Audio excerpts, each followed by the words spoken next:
Rainy సీజన్లో walking చేసే ముందు కొన్ని ప్రికాషన్స్ అనేది ఫాలో కావాలి.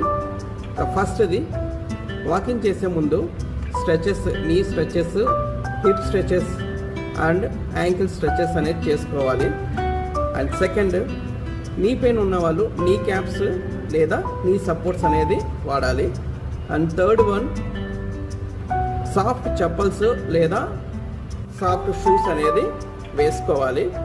అండ్ ఫోర్త్ వన్, మనం వాకింగ్ చేసే ముందు నీ పెయిన్స్ రాకోకుండా ఈవెన్ సర్ఫేస్ అంటే గుంతలు లేకోకుండా ఉండే ఏరియాలో మనం వాకింగ్ అనేది చేయాలి. ఇక్కడ పార్కులో వాకింగ్ చేసే ముందు ఈవెన్ సర్ఫేస్ ఉండే ఏరియాలో వాకింగ్ చేయాలి. గ్రాస్ మీద వాకింగ్ చేసేటప్పుడు ఈవెన్ సర్ఫేస్ ఉండే దాంట్లో వాటి మీద వాకింగ్ చేయాలి. సో నీ పెయిన్స్ ఉన్న వాళ్ళు నేను డిస్క్రిప్షన్లో నీ పెయిన్కి సంబంధించిన ఎక్సర్సైజ్ ఎలా చేసుకోవాలనేది లింక్ పెట్టాను, ఒకసారి వీడియో చూడండి. అలాగే నా ఛానల్ను సబ్స్క్రైబ్ చేయండి.